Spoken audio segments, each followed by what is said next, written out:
Sebentar ya, saya sedang buka LMS-nya.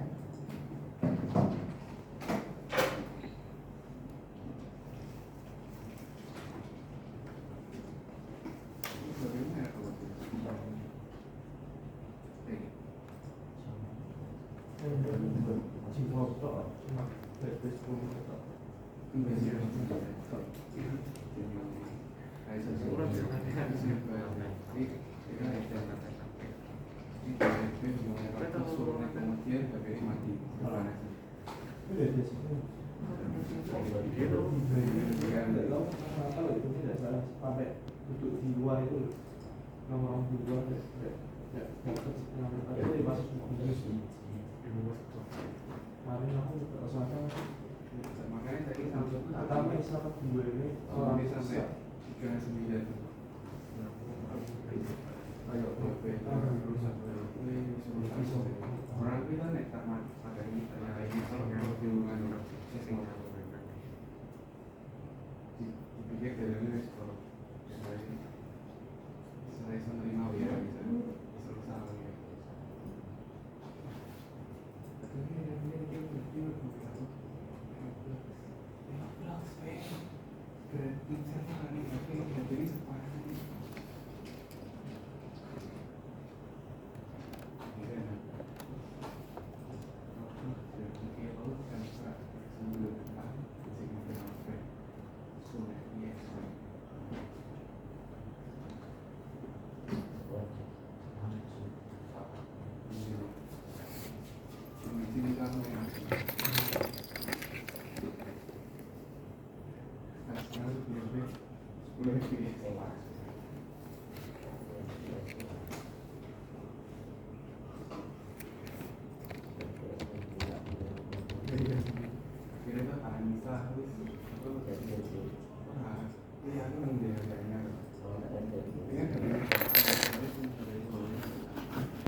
Oke, kita akan masuk ke pertemuan kali ini ya.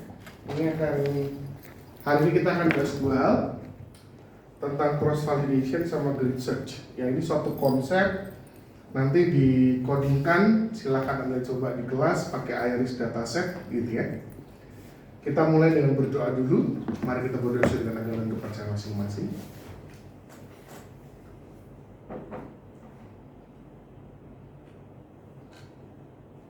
Selesai. Baik. Jadi kita kalau mau melakukan machine learning, dataset yang udah kita bersihkan itu nanti kita apa? Sebelum masuk ke model, Mas? Kalau supervise datasetnya kita apain? Kalau udah selesai dibersihkan? Diapain? Labelkan. Datasetnya apa? Dilabelkan. Datasetnya apa? Bukan, labelnya udah ada, udah dibersihkan. Kalau mau masuk model supervise, datasetnya di apa? Input, export. Dibagi menjadi data training dan data test 100. Ya, data training dan data test. Data training boleh berkali-kali. Oh iya dong, belajar ya harus berkali-kali, bener nggak? Ujian cuma boleh satu kali, jadi data tes disimpan. Nah, disinilah ada dilema, Jo, Sam, semuanya. Kalau kita misalnya punya 10.000 data, 2.000 data saya simpan jadi testing.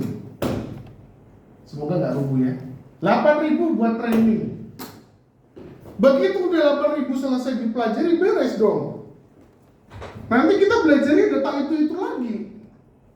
Ya, Anda sudah saya kasih hyperparameter, salah satu hyperparameter namanya epoch.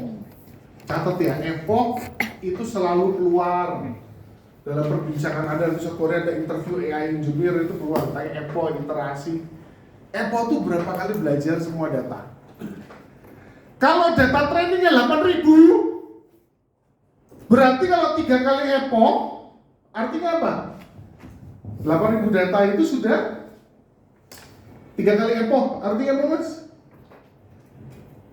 3 kali epoch, yuk jawab, ayo. Barusan saya jelaskan tuh, ayo. Apa mas?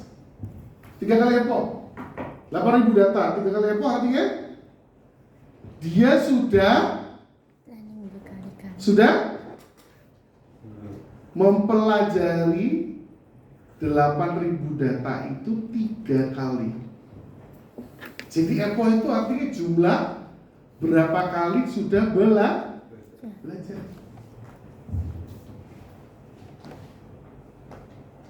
Oke? Epoch sama iterasi beda. Kalau iterasi itu tergantung batch. Ya, misalnya gini. Ternyata waktu belajar mas, kan 8.000 data banyak. Masa kamu langsung baca 8.000 halaman capek toh? Pengennya kan baca terus ke belakang dulu, bener nggak?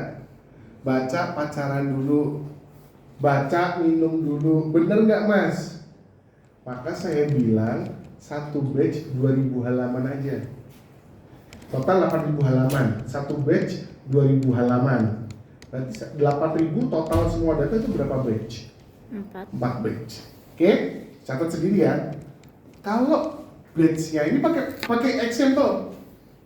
Kalau total data 8.000, satu batch 2.000, berarti semua data ini 4 batch. Berarti satu epoch itu 4 kali iterasi. Nah, catat. Jadi iterasi itu saudaranya batch.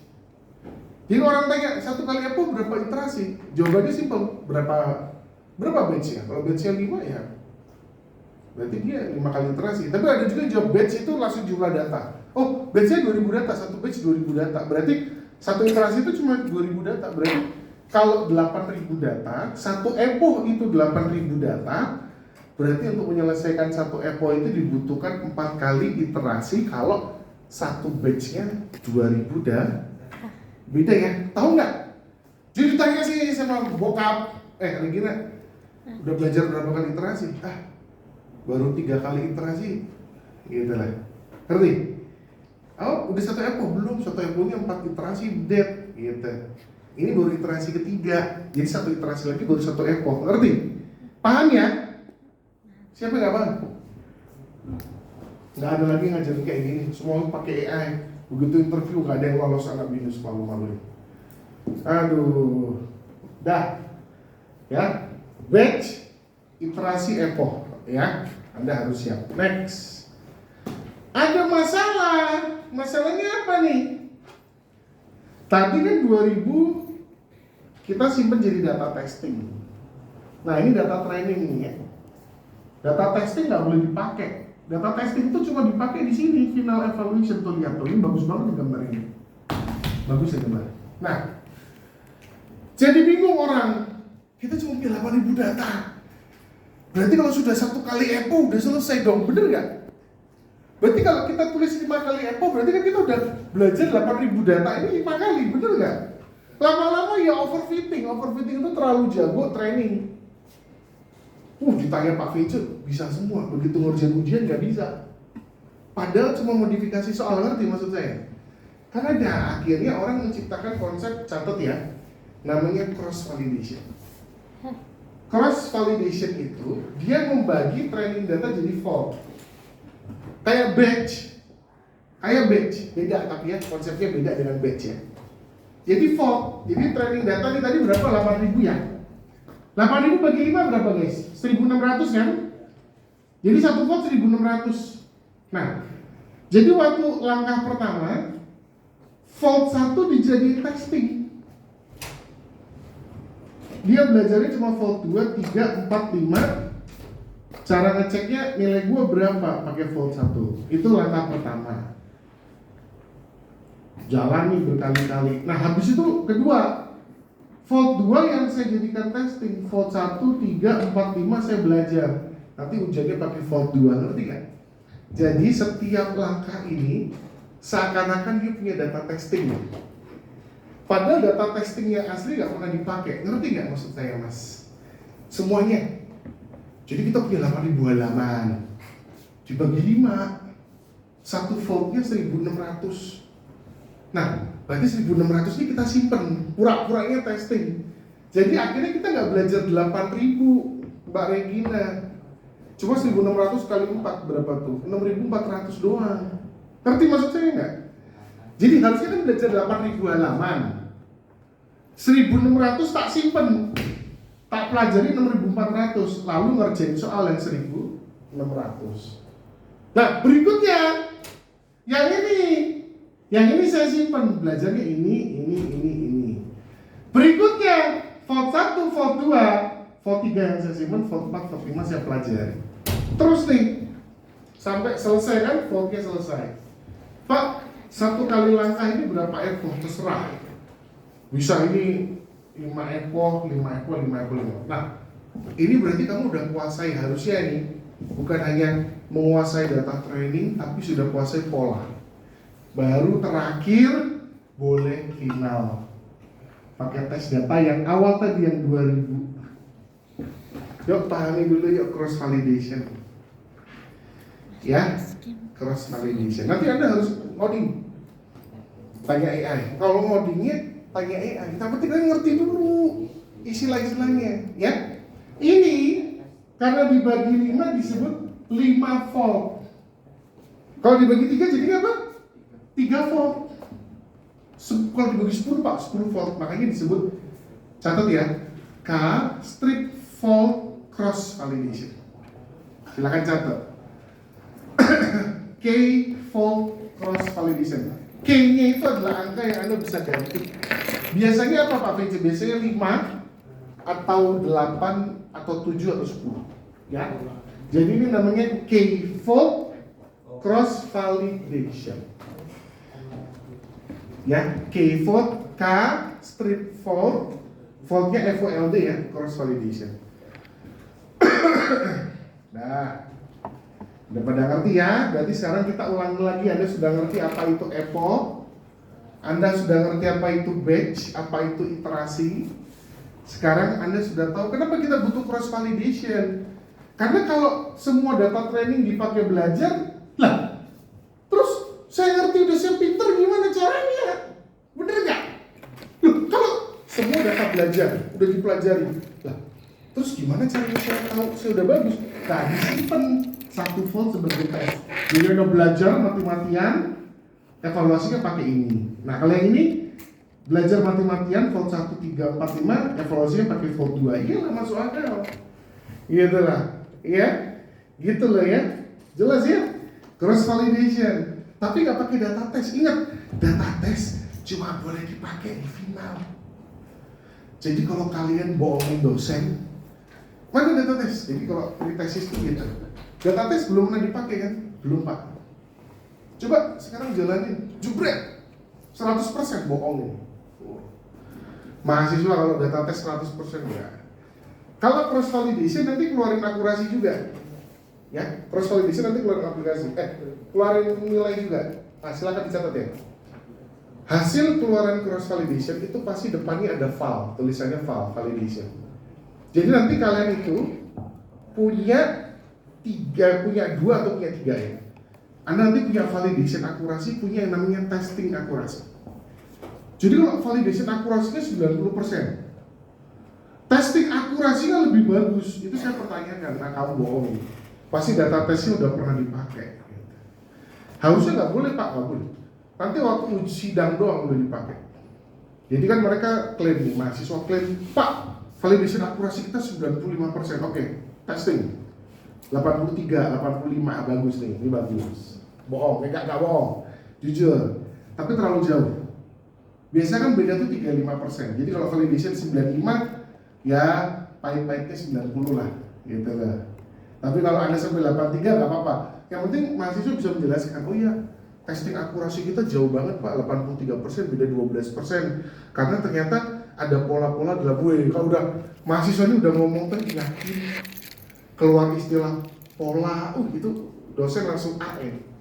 Ya, makanya Anda tuh harus menguasai cara mengambil hati dosen itu bukan membaik-baikin dosen, ya, atau pakai bahasa lucu-lucu, itu nggak penting. Dosen itu suka dengan mahasiswa kalau ngomong itu scientific. Kenapa begini? Oh karena pola. Wah itu kalau udah ngomong pola ini mahasiswa pinter. Ini catat nih caranya. Kalau mahasiswa udah bilang ya Pak menurut penelitian terdahulu, terus dia sebut nama nih, penelitian Yang, Zheng sama Li. Wah ini pinter nih mahasiswa. Ya jadi kuncinya dua itu. Pokoknya kalau mahasiswa ngomong udah istilah keluar polanya, oh ini pinter. Yang kedua, kalau dia ngomong udah nyebut nama penulis sebelumnya, ya. Jadi ini Pak menurut Taylor and Johnson, wah ini pinter nih mahasiswa. Padahal kosong juga isinya. Saya dulu gitu teman-teman. Karena saya dulu fast track, ya dulu saya kuliah fast track S1 S2 langsung, jadi 5 tahun saya lulus S2 gitu di kampus. Saya kebetulan banget gak tahu kenapa di assign sama prodi itu pembimbing saya itu profesor. Wih padahal dosen S2, S3 masih banyak, kenapa saya di assign profesor ya? Kebetulan penelitian saya bidang cyber security dan kelihatannya waktu itu belum terkenal ya, makanya saya pembimbingnya profesor. Sama profesor ini sadis sekali lah, sadis sekali. Bimbingan itu cuma 5 menit. Datang, waktu itu zaman masih ngeprint ya, datang. Masuk di dalam ruangan, dia punya ruangan segede yang lega, ada TV di situ. Datang kita satu-satu. Oh, PC masuk. Mana udah di print sama dia. Beliau itu cuma ngeliatin gini doang, kayak di tambahan rumus-rumus kurang. Baik, oke, cukup, keluar berikutnya. Saya bikin cuma kayak gitu. Jadi beliau cuma lihat, oh rumus-rumusnya kurang. Udah keluar, silakan. Berikutnya, ya Allah profesor. Tapi memang beliau sibuk sih. Sibuk, beliau kaya raya. Memang profesor-profesor kampusnya itu kaya semua ya. Bukan kaya dari kampus, tapi dia kaya dari project ya. Projectnya banyak banget gitu, luar biasa. Banyak mahasiswa beliau jadi dosen minus. Terus kita ketemu, kita sharing. Dulu sama bapak itu susah kali hidup kita ya, susah. Memang itu luar biasa. Jadi beliau itu gak sampai 5 menit lah, 2 menit kalau bimbingan tuh cuma dilihat, oh ini kurang rumus. Ah ini studi kasusnya gak bagus, ini kurang, jadi kita masuk gitu. Kita nunggu berjam-jam lagi untuk ngomong 2 menit. Kalau di BINUS gak kayak gitu, kita pasti kita bantu step by step. Jadi teman-teman, pengen kelihatan pinter tuh, Anda menguasai pola. Selalu belajar melihat pola. Yang kedua, hafalkan paper-paper utama dalam penelitian kalian. Kan kalian lagi RM sekarang. Kuasai 1 atau 2 paper. Terus hafal nih nama papernya. Oh papernya Zhang, papernya Liu, kan sekarang penulis China banyak ya. Oh papernya Johnson, papernya Robert. Nah itu Anda harus hafal. Nah hidup Anda nanti tenang. Ya itu tenang. Ini 2 mahasiswa RM, 2 kelompok RM sekarang di bawah saya sudah mulai nulis ya untuk masukin ke ICIS. Awalnya targetnya ICC SCI. Ikut RM kan? Udah bahas conference sudah belum sama Pak Rizky? ICC SCI susah. Karena tahun lalu itu saya bimbing itu tahun lalu agak banyak, 5 kelompok RM. Yang lolos ICC SCI 1, ICITEK 1. Ya saya pikir-pikir jangan ICC SCI deh. ICC SCI soalnya agak ini. Tapi saya sendiri ada ya ICC SCI. Jadi akhirnya 2 kelompok ini semua saya arahkan ke ICIS. Ya Anda cari ICIS Go Smart. Ya itu juga konferensi BINUS dan itu dibayarin BINUS juga kalau lolos. Ya Pak itu udah beritahu dong Pak Rizky. Ada ICIS, ICISS. Nah, cari. Jadi jangan ICCSCI. Jangan ikutin Pak Rizky, susah ICCSCI. Ditolak kalian yang bagus malah nggak jadi A. Kalau RM itu ada accepted langsung A. Langsung A, otomatis A, Mas. Kalau mau langsung A, tesis 8 SKS, ambil jalur artikel ilmiah. Accepted, langsung apa? Langsung A. Langsung A. Luar biasa, hebat banget ya. RM, accepted conference langsung A. Itu dua kelompok itu akhirnya saya ganti jangan ICCSC. ICISS, cari ICISS spasi Go Smart, GOE Smart. Coba tulis, nanti sharing ke kawan-kawan linknya ya. Nah itu kan Bandung, di Bandung, betul, Go Smart yang ini, ICISS. Deadline-nya 1 April atau 4 April gitu. 4 April. Hah? 4 April udah kejar itu. Loh, Anda kalau merasa yakin dengan topiknya masuk ICCSCI nggak apa-apa, nggak ada masalah ya. ICCSCI juga bagus, cuman pengalaman saya kok susah ya ICCSCI ya. Kemarin tuh berapa itu pada akhirnya cuma keterima 1. Itu pun karena dia inovasinya tinggi banget. Si ini, kalian tau kakak kelas kalian nggak? Ini setahun Ian nih, Muzakir ya. Wah sering terlambat, bolos, tapi encer, otaknya encer, ya. Inovasinya bagus, saya dukung makanya lolos. Yang lain nih, mahasiswa yang pinter-pinter nih, ya, yang rajin-rajin nih, termasuk kamu juga mungkin, pada ketolak semua kan? Ketolak semua yang rajin-rajin ketolak. Ini mahasiswa udah sering bolos, sering terlambat, papernya deadline banget, lolos. Makanya teman-teman, sekarang yang pinter IP 4 belum tentu bisa berinovasi. Cari gimana Pak bisa berinovasi? Anda harus belajar pola. Lihat pola, lihat tren dunia, itu yang dikejar. Penelitian, lagi-lagi CNN, lagi ya. Bukan berarti nggak boleh, tapi kan ada penelitian VGG, kamu VGG kan? Siapa yang VGG kemarin penelitian ngobrol sama saya? Di sini. RM. Tugasnya AI, bagus. Jangan CNN lagi. Ya, CNN itu singkatan dari cium nenek-nenek. CNN lagi. Pakai variannya CNN. Saya keluar di Cintek. Itu gara-gara saya mengevaluasi 8 arsitektur modern CNN. Ya, namanya Inception, VGG, Efficient, yang namanya modern. Yang paling baru, ikut tren. CNN lagi, jangan. Teman-teman, nggak bakal.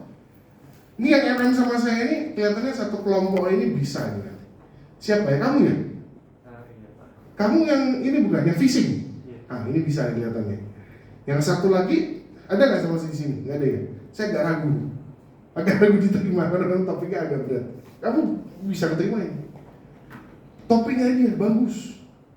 Dia machine learning 2 lapis. Ya, kalau overtake berapa lapis? Ratusan. Dia machine learning 2 lapis. Jangan lagi teman-teman machine learning itu komparasi antara metode A B, udah gak zaman. Sekarang itu machine learning metode A, keluarannya metode A dimasukkan ke metode B, itu namanya layering dalam machine learning. Nama resminya cascade. Apa? Cascade, CASCADE. Ini bagus nih dia nanti. Tinggal mereka cara nulisnya bisa nggak? Saya nggak mau nulisin. Kalau yang penelitian itu yang brain tumor pakai deep learning itu saya ikut tulis juga ya. Kalau ini mereka tergantung mereka. Kalau topiknya udah bagus, tinggal hasil tulisannya bagus atau enggak. Karena kalau RM tuh keterima langsung A teman-teman. Udah, Anda tinggal nafas doang A gitu loh. Artikel ilmiah 8 SKS, riset artikel ilmiah itu juga A. Ya. Diliput jadi video viral di BINUS. Ya kan? Itu videonya Nicholas, kamu lihat ya videonya Nicholas yang viral di BINUS itu loh. Nicholas, Vincent sama itu masih dengan saya itu. Pergi ikut konferensi internasional. Ya, harusnya di Lombok, tapi karena kita nggak ada budget ke Lombok, online. Itu luar biasa. Langsung apa? Langsung A. Nggak ada sidang Pak, cuma presentasi poster. Tapi yang jalur Bangun aplikasi, sidang mas, minimal 3 jam. Udah denger belum cerita-ceritanya? Belum, tanya kakak angkatan ya, yang buat aplikasi 3 jam. Dosen pembimbing, wah ini pasti A minus, ternyata dapat B. Saya sedih banget. Ada mahasiswa saya targetin A minus, ternyata dapat B. Ada yang saya targetin A malah dapat A minus, itu sedih banget ya. Memang paling aman tuh jalur artikel ilmiah, ya. Pak, kenapa Pak ya? Kok BINUS menghargai sekali artikel ilmiah karena dosennya belum tentu bisa. Dosennya belum tentu apa? Belum tentu bisa. Saya mau buka kartu, tak buka kartu nih. Semua dosen bisa buat aplikasi, tapi tidak semua dosen bisa publish artikel ilmiah. Enggak. Saya nggak perlu sebut nama, enggak. Bahkan banyak dosen nih cuma nitip nama. Bu Vio, halo Bu Vio, Bu, saya belum ada penilaian artikel ilmiah nih. Bu Vio, ada mau terbit artikel nggak? Iya Pak. Bu, saya nitip nama boleh? Ada dosen seperti itu. Di BINUS Pak ada. Buka kartu saya nggak mau. Jadi kalau Anda bisa nulis ini saya pernah cerita juga di RM ya. Bahwa kalian tuh kalau publish tuh udah ngelain dosen. Saya pernah cerita itu kan? Iya, betul itu. Teman-teman, betul saya nggak bohong. Dosen jago coding gitu, belum tentu dia bisa publish artikel ilmiah. Belum tentu. Ya, makanya kalau ada mahasiswa nih bisa publish artikel ilmiah itu langsung A, karena dosen belum tentu bisa. Kalau ngoding dosen bisa, apalagi ada AI, betul nggak, Frey? Apalagi ada AI kan, mau buat apa aja bisa sekarang. Ya Allah, buat aplikasi susah, konek ke satelit aja bisa. Tapi publish artikel ilmiah mau pakai AI belum tentu bisa. Saya buka kartu satu lagi ya. Saya ini kelihatannya percaya diri banget ya. Kayak ngomongnya besar banget, saya kasih tahu. Saya ada satu paper, sudah 2 kali ditolak. Saya buka kartu, janganlah, saya cerita yang bagus-bagus saya yang publish ya. Saya ada satu paper, nama saya yang nama pertama, saya penulis utama dan memang idenya itu ide dari saya, sudah 2 kali ditolak. Sekarang lagi maju yang ketiga, jadi dia udah jurnal A ditolak, jurnal B ditolak, sekarang lagi proses jurnal C. Saya sudah WA kok 1 bulan belum ada jawaban. Saya masih nunggu. Pak gimana Pak mau ditolak lagi? Saya perbaiki, saya submit lagi ke jurnal D. Gak boleh berhenti gitu. Gak boleh. Gitu. Prabowo aja berapa kali maju? Wakil presiden, presiden keempat jadi.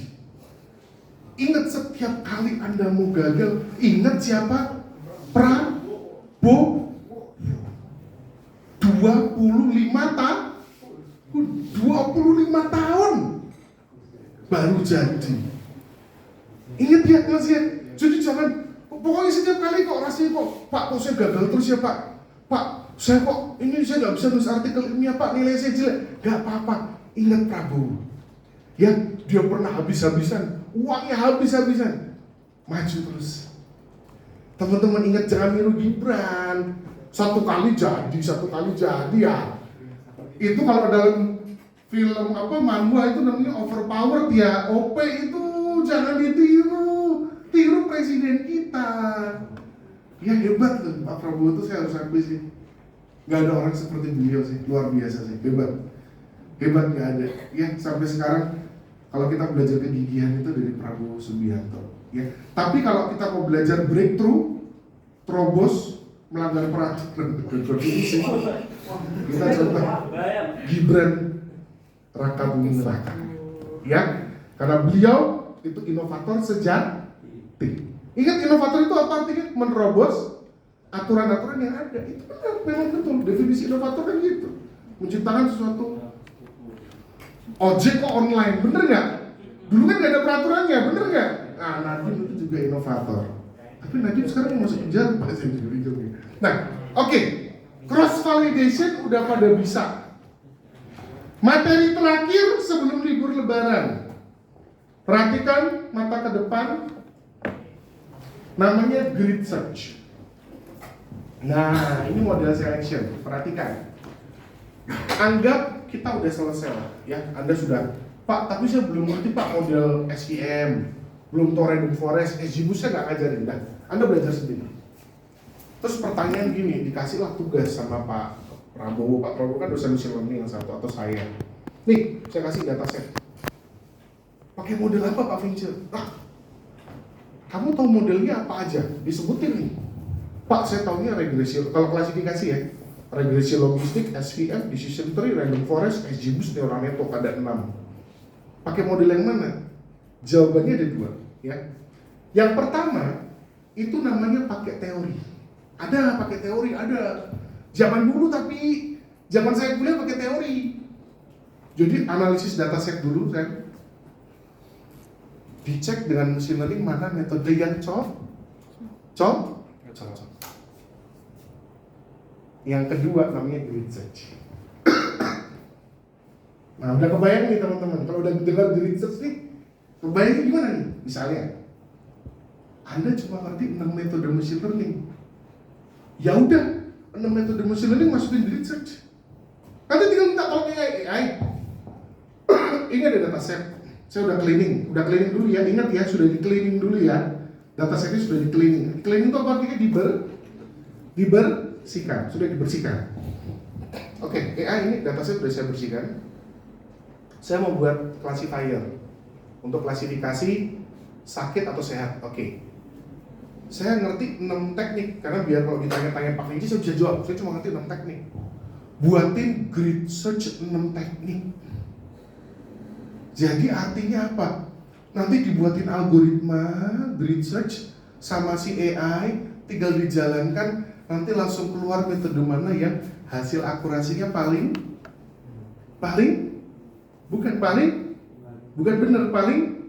tinggi. Beres. Kalau yang pertama tadi apa? Analisis dataset dulu, terus lihat mana metode yang cocok. Lama nggak? Lama. Tapi jadi pinter nggak? Pinter. Zaman dulu. Anak sekarang pengennya yang instan. Pacaran aja pengen instan. Ya. Sehingga daripada 6 saya baca-baca lagi paper, aduh capek banget. Pak Vinci mintanya besok lagi udah jadi, pakai yang namanya grid search.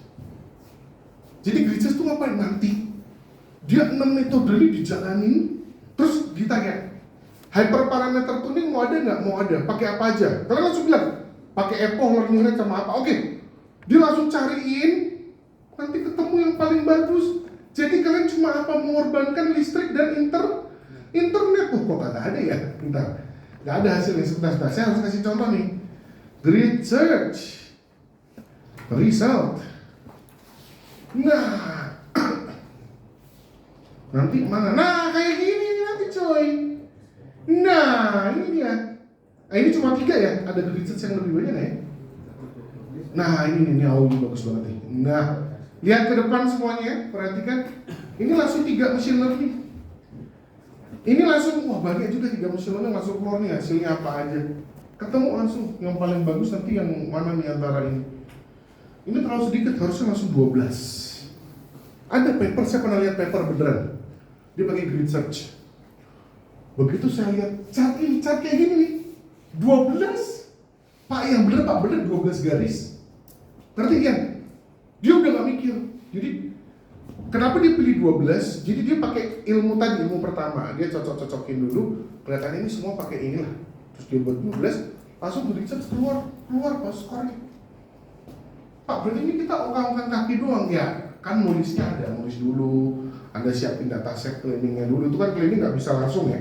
Cleaning itu kan harus pelan-pelan. Kalau udah nonton video saya, wah saya bilang grid search langsung jadi tinggal minta AI nih. Kalau kalian mau lihat, bahkan sudah ada library namanya grid search. Ya Allah, sudah ada teman-teman. Library grid search bagian dari sklearn sudah ada dari Python. Tinggal Anda mau pakai apa nih? Kita lihat contoh ya, contoh makainya Pak. Kita ada contoh makainya nggak di bawah. Sadis. Nah ini nih misalnya. Dia ini ada SVM, kalau ada RBF, poly gini nih SVM. Nah ini nilainya nih, tuh hyperparameter tuning tinggal masukin kayak gini doang. Ingat kan misalnya Epoch-nya mau berapa kali, learning rate-nya mau berapa, tinggal dimasukin di sini. Sadis lah. Tapi nggak ada contohnya, yang mana ya contoh? Nah misalnya kayak gini ya. Oh dia SVM, oh dia cuma satu model. Ini satu model doang. Satu model, langsung nyobain berbagai banyak hyperparameter. Langsung dia nanti keluar sendiri nih hasilnya, nggak ada hasilnya saya banget. Ya. Ini keren banget nih. Ya. Jadi grid search ini untuk hyperparameter tuning. Kalau kalian mau, berarti nanti minta AI-nya gini. ChatGPT ya, kita buka ChatGPT ya. Yang bisa umum nih, nggak perlu login. Kalian mintanya gini, teman-teman jangan lupa mintanya adalah grid search itu bisa dua. Jadi ada bisa grid search. Ingat ya, dicatat ya, satu model tapi banyak hyperparameter. Nah ini juga kan jadinya apa? Masih ingat nggak hyperparameter tuning kita kemarin, masih ingat? Masih ingat kan? Bisa juga grid search banyak model. Aduh saya batuk-batuk nih. Harus beli minum habis ini. Aduh. Oke ya, kita minta AI ya. Nah, ini ya. Berapa model yang dicoba ya? Tuh. Satu model banyak hyperparameter. Misalnya gini, kita modelnya random forest. Anda tinggal baca doang ya, please ya dibaca ya. Jangan lihat yang lain. Kita minta hyperparameternya, estimator ada 3 macam, max depth 3 macam, min sample split 2 macam. 3 kali 3 kali 2 berapa? 18. Berarti kita akan punya 18 random forest. Langsung masuk begini, ya Allah, kayak gini doang ya Allah. Hah? Masa gini aja nggak mau ngoding, ya? Masa kayak gini aja nggak bisa ngejelasin? Ini berarti apa? Mempersiapkan hyperparameter. Ini apa? Melakukan grid search dengan model random forest. Udah beres gitu doang. Bapak terima penjelasan itu, saya terima 100. Oh by the way, soal UTS sudah submit deh. Soal UTS itu ada 3 soal esai, 1 soal Python. Ya. Nanti di lab ya. Anda harus siap-siap kan. Nah, grid search banyak model, banyak hyperparameter. Misal kita pakai 3 model, sadis ya. Disiapin dulu teman-teman. Disiapin dulu pakai ini apa? Kayak JSON, bener ya? Yang udah pernah ngoding ngelihat JSON tuh, siapin dulu ada model random forest. Modelnya pakai apa? Nah, ini hyperparameternya berarti 2 sama 2. Berarti berapa model nanti 2 kali 2? Jadi berapa? 4 model. Benar? Nah, SVM-nya ada hyperparameternya ada 2 dan ini juga ada 2, berarti 4. Berarti 4 model SVM atau SVC sama 4 model random forest. Total berapa model teman-teman? 4 tambah 4? 8, sadis banget. Oh, ada KNN juga, tapi mana KNN? Ini cuma ada 2 ya. Nah gitu deh, nggak tahu deh, ini nggak, KNN-nya nggak disebutin di sini. Ini cuma random forest sama SVM. Oke. Nah itu dia, ya. Mangga udah, ya. Dengan ini aja udah kalian udah ngerti, ya. Silakan Anda coba sendiri kayak gini promnya, belajar langsung dari ChatGPT ya. Dia kasih langsung contoh. Jadi ingat, bisa satu model banyak hyperparameter atau banyak model banyak hyperparameter dengan grid search. Materi selesai. Oke, kita akan libur lebaran. Habis itu 1 kali pertemuan lagi, kita akan review semuanya. Saya pengen Anda betul-betul ngerti machine learning, karena ingat, machine learning adalah satu-satunya kuliah yang langsung bisa jadi apa? Tesis. Satu-satunya kuliah ya, dibantu computer vision, ya pasti ya dibantu computer vision juga. Kalau kalian mau arah computer vision, saya sekarang udah nggak terima computer vision. Ya, saya kalau dapat computer vision, saya nelpon review Bu, kasih Pak Rizky atau Pak Prabowo aja. Saya pengen sekarang fokus di security, ya. Pengennya tuh fokus di situ sekarang saya. Saya nggak mau yang lain-lain itu, sudah nggak mau sekarang. Ya, karena security itu ternyata banyak banget loh. Di IoT ada security nggak? Ada. Di website ada security nggak? Ada. Di OS ada security, di jaringan komputer ada security, enak. Jadi temanya besarnya itu. Nah, jadi kalau kalian mau kayak computer vision, tesis gitu, Anda harus mulai pendekatan nih dengan Pak Rizky. Saran saya ya, Kalau computer vision itu Pak Rizky atau Pak Prabowo. Ya itu dua itu kompeten. Di luar itu kurang. Kalau mau aplikasi ya jelas Pak Anang, Bu Vio, ya Bu Vio IoT. Ya Pak Anang tuh bagus tuh kalau aplikasi. Siapa ya? Pak Dimas oke lah Pak Dimas. Ya oke itu juga sebenarnya. Ya kalau untuk aplikasi oke. Ya itu. Oh Bu Ade kalau sensor IoT oke juga tuh. Ya Bu Ade itu segala sesuatu tentang sensor IoT wah bisa. Ya itu berarti kan punya pilihan antara Bu Vio atau Bu Ade. Ya. Itu dari saya materinya selesai ya saya rasa. Sebenarnya banyak materi misalnya ini selesai sih kita harusnya research. Sisanya kita cuma tinggal belajar teknik-teknik. Habis lebaran kita recap UTS dulu. Habis UTS kita masuk apa mas? Deep learning. Apa? Bukan Sakdeep ya. Kalau Sakdeep itu nama orang India, Sakdeep. Ya. Tapi deep learning.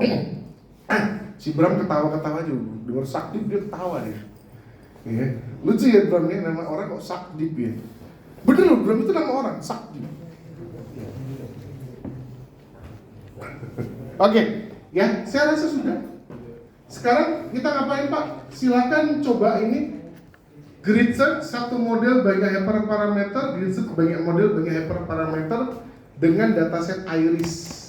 Nah ingat yang minggu lalu kan gak usah download, tinggal load doang dataset Iris ya. Yuk silakan dikerjakan. Sampai di forum paling lambat jam 12 siang atau ya habis Jumatan lah ya setengah 2 ya paling lambat. Silakan. Ya, grid search satu model banyak hyperparameter, boleh modelnya apapun, random forest atau decision tree. Yang penting Anda yang ngatur hyperparameternya. Dan yang kedua, grid search banyak model banyak hyperparameter. Ya, lakukan evaluasi. Jadi bagian atas itu yang grid search satu model banyak hyperparameter, keluar dulu evaluasinya, berapa akurasinya. Lalu yang kedua grid search banyak model banyak hyperparameter, evaluasinya keluar dalam satu file Google Colab aja ya, jangan banyak-banyak. Saya siapkan dulu forumnya. Wah enak nih kalau udah bisa ngerti grid search, hidup kalian udah lega. Grid search itu baru terkenal tuh 2020. Jadi waktu zaman saya nggak ada grid search mas. Jadi waktu zaman saya Ian, kalau misalnya banyak model dibuat satu-satu. Dibuat satu-satu, dijalin satu-satu. Sekarang pakai grid search ya. Enak banget kayak grid search ya, langsung jadi jalan selesai ya. Aduh, selesai. Pak, mungkin ada yang nanya Pak, masih boleh nggak sih Pak? Kalau penelitian yang kayak gini banyak model, banyak hyperparameter boleh. Terus hasilnya di-compare boleh. Tapi ingat ya tadi saya cerita, pakailah metode-metode yang modern, jangan yang lama-lama. Pakai modern. Ya boleh kok. Tuh terbukti saya kemarin masuk tuh Icintek. Itu bukan paper mahasiswa loh. Yang brain tumor itu 8 modern deep learning itu dengan mantan mahasiswa yang sekarang dia kerja di Agung Sedayu atau Agung Podomoro gitu. Hebat itu, jadi cuma satu orang yang kolaborasi sama saya ikut tulis. Oke. Ya silakan, saya siapkan dulu forumnya, saya beri instruksi yang jelas di situ ya. Kalian nyoba dulu aja ya, pelajari. Berikan komentar yang baik di codingannya.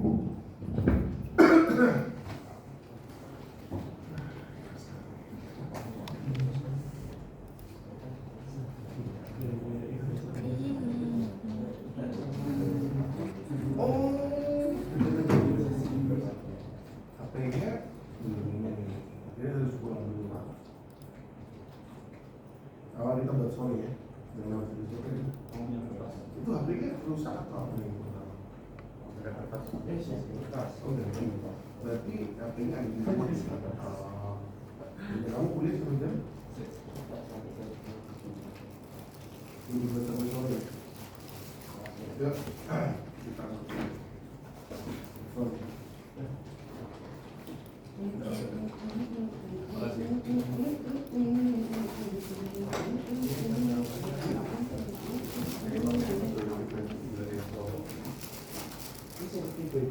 Terima kasih.